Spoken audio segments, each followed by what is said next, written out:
ఈరోజు అశూన్య శయన వ్రతం, రాఘవేంద్ర స్వామి వారి ఆరాధనోత్సవాలు. ఈ సందర్భంగా ఎలాంటి ప్రత్యేకమైన పరిహారాలు పాటిస్తే సకల శుభాలను సిద్ధింపజేసుకోవచ్చో నేటి పరిహారాలు, పరిష్కారాలు అనే అంశంలో పరిశీలిద్దాం. శ్రావణ మాసంలో బహుళపక్షంలో వచ్చే విదియ తిథి నాడు లక్ష్మీనారాయణులు భూలోకానికి వచ్చి వాకుడు చెట్టు మొదట్లో శయనిస్తారని, ఈ సందర్భంగా లక్ష్మీనారాయణులకు పవళింపు సేవను నిర్వహించినట్లయితే లక్ష్మీనారాయణుల సంపూర్ణమైన అనుగ్రహం కలుగుతుందని ప్రామాణిక గ్రంథాల్లో చెప్పారు. దీన్నే అశూన్య శయన వ్రతం అనే పేరుతో పిలుస్తారు.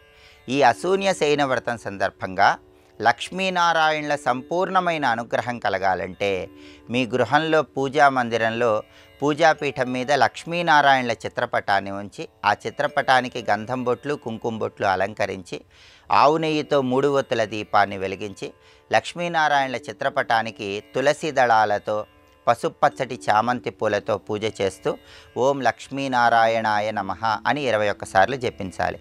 ఆ తర్వాత పచ్చకర్పూరంతో హారతి ఇచ్చి తీపి పదార్థాల్లో పచ్చకర్పూరం కలిపి లక్ష్మీనారాయణుల చిత్రపటం దగ్గర నైవేద్యంగా సమర్పించాలి. ఇలా లక్ష్మీనారాయణులకు పూజ చేసిన తర్వాత లక్ష్మీనారాయణుల చిత్రపటం దగ్గర ప్రత్యేకమైన విధి విధానాలతో అర్ఘ్యాన్ని విడిచిపెట్టాలి.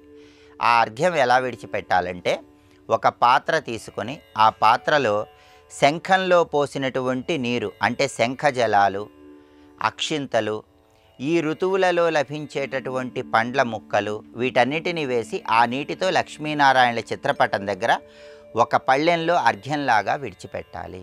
ఇలా అర్ఘ్యం ఇచ్చిన తర్వాత సాయంకాలం పూట మీ గృహంలో లక్ష్మీనారాయణుల విగ్రహాలుంటే ఆ విగ్రహాలు, లేదా లక్ష్మీనారాయణుల చిత్రపటం ఉంటే ఆ చిత్రపటం ఊయలలో ఉంచి ఊయల సేవ చేయాలి. అశూన్య శయన వ్రతం సందర్భంగా ఈ ప్రత్యేకమైనటువంటి పవళింపు సేవ లక్ష్మీనారాయణులకు చేసినట్లయితే కుటుంబ కలహాలన్నీ తొలగిపోతాయి. ఇలా చేయటం వీలు కాని వాళ్ళు దగ్గరలో ఉన్న దేవాలయానికి వెళ్ళి లక్ష్మీనారాయణుల పవళింపు సేవను దర్శించుకున్నా కూడా కుటుంబంలో ఉన్న కలహాల తీవ్రతను తగ్గింపజేసుకోవచ్చు, కుటుంబంలో సత్సంబంధాలు పెంపొందింపజేసుకోవచ్చు.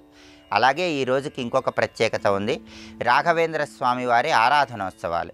ఈ సందర్భంగా దగ్గరలో ఉన్నటువంటి రాఘవేంద్ర స్వామి వారి మఠానికి వెళ్ళి దర్శనం చేసుకొని రాఘవేంద్ర స్వామి వారి మంత్రాక్షతలను తెచ్చుకోవాలి.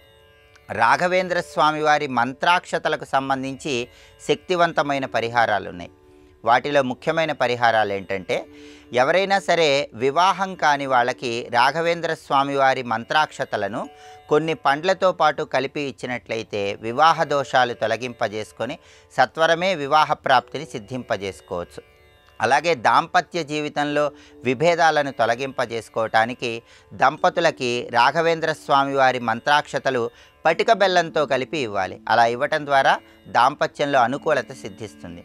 అలాగే ముఖ్యమైన కార్యనిమిత్తమై బయటికి వెళ్ళినప్పుడు ప్రయాణాలు విజయవంతం చేసుకోవటానికి, ప్రయాణాల్లో భద్రతను పెంపొందింపజేసుకోవటానికి, ప్రయాణాల ద్వారా ప్రయోజనాలు సిద్ధింపజేసుకోవటానికి రాఘవేంద్ర స్వామి వారి మంత్రాక్షతలు దగ్గర ఉంచుకొని కార్యనిమిత్తమై బయటికి వెళ్ళాలి. ఇలా చేయటం ద్వారా రాఘవేంద్ర స్వామి వారి సంపూర్ణమైన అనుగ్రహానికి పాత్రులై సకల శుభాలను సిద్ధింపజేసుకోవచ్చు.